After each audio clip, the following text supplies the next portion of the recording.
Rewa nursing college बंद हो जाने से छात्राओं के भविष्य में छाया अंधेरा।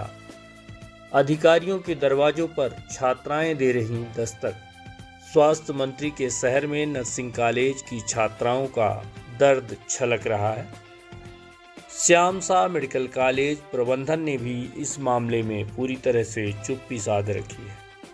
रीवा के श्याम शाह मेडिकल कॉलेज में नर्सिंग कॉलेज की मान्यता रद्द हो जाने के बाद सैकड़ों छात्राओं का भविष्य अंधकार में। अब नर्सिंग कॉलेज की छात्राएं निरंतर कलेक्टर, कमिश्नर समेत अन्य अधिकारियों से इंसाफ की गुहार लगा रही हैं। इधर श्याम शाह मेडिकल कॉलेज के जिम्मेदार पूरे मामले से पल्ला झाड़ते नजर आ रहे हैं। कॉलेज प्रबंधन ने तो यहां तक कह दिया कि सभी छात्राएं अपने घर जा सकती हैं। ऐसे में छात्रों के पास आंसू बहाने के सिवाय दूसरा विकल्प नहीं बचा है। दरअसल रीवा के श्याम शाह मेडिकल कॉलेज में नर्सिंग कॉलेज की मान्यता रद्द हो चुकी है। सीबीआई जांच के दौरान जर्जर भवन और अस्थायी शिक्षकों के अभाव में सीबीआई द्वारा न्यायालय में रिपोर्ट पेश की गई, जिसके बाद मध्य प्रदेश की 66वें नर्सिंग कॉलेजों के साथ साथ Rewa medical college nursing college की मान्यता रद्द हो गई। अव्यवस्थाओं की भेंट चढ़ चुके रीवा के नर्सिंग कॉलेज की छात्राएं अब बीच मझधार में हैं और अपने भविष्य को लेकर इधर से उधर घूम रही हैं तथा अपनी फरियाद सुना रही हैं। लेकिन अब इस मामले में कॉलेज प्रबंधन भी अपाहिज है, क्योंकि उसके पास में कुछ बचा नहीं है। यही नहीं, सैकड़ों की संख्या में नर्सिंग कॉलेज की छात्राएं स्वास्थ्य मंत्री राजेंद्र शुक्ल के आवास पर पहुंची और आखिरी उम्मीद लेकर पहुंची। देखने वाली बात तो यह है कि छात्राओं के भविष्य को लेकर आगे क्या निर्णय लिया जाता है।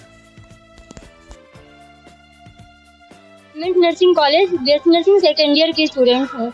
आज हम लोग 2 हफ्ते से परेशान हो रहे हैं।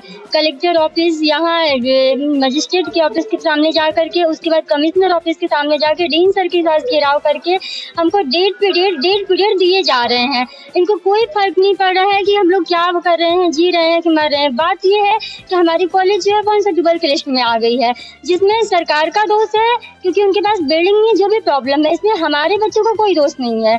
हम लोग जब एडमिशन लिए थे उस टाइम पे कॉलेज की पूरी मान्यता थी, तो आज अगर कॉलेज अनसुटेबल आ रही है इसमें हमारा क्या दोष है। इसीलिए हम लोग यहाँ वहाँ दर बदर भटक रहे हैं, लेकिन हमारी सुनवाई सुनने के लिए कोई भी आगे आने को तैयार नहीं है। यहाँ तक कि लोग ये तो बोलते हैं डीन सर कि हम बच्चों की रिस्पॉन्सिबिलिटी नहीं ले रहे हैं। अब हम जाएं तो जाएं कहाँ, ये बताइए आप लोग। सबसे पहले तो हम डिप्टी सीएम सर के घर गए थे, पर वो उनका उनको चित्रकूट शायद जाना था, तो वो उधर चले गए थे, तो हम शायद लेट हो गए थे। फिर अब हम लोग यहाँ पे आए, जनसुनवाई में आए हैं। अब डिप्टी सीएम जब हम आएंगे तो हम उनके यहाँ भी फिर से जाएंगे धरना प्रदर्शन करने। एक्चुअली सर हम लोग रेगुलर जो है ड्यूटी भी कर रहे हैं। सुबह 8 बजे से आते हैं, 8 बजे से लेकर 1 बजे तक क्लिनिकल ड्यूटी करते हैं। उसके बाद 1 घंटे के लंच के बाद डेली क्लास भी अटेंड कर रहे हैं। और यहाँ तक ये हो रहा है कि बच्चे ड्यूटी नहीं करते हैं, क्लास अटेंड नहीं कर रहे हैं। गधों जैसे हम लोग भी काम करते हैं। यहाँ पे हम लोग गधा करने के बाद भी आज हमारे पास ऐसा हो गया कि आज नर्सिंग छात्राएं भटक रही हैं, दर बदर भटक रही हैं। और हम इसमें पूरी तरह से सरकार का दोष मानते हैं। उनकी प्रॉब्लम है ना कि हमारी प्रॉब्लम है। तो एडमिशन क्यों दिया गया?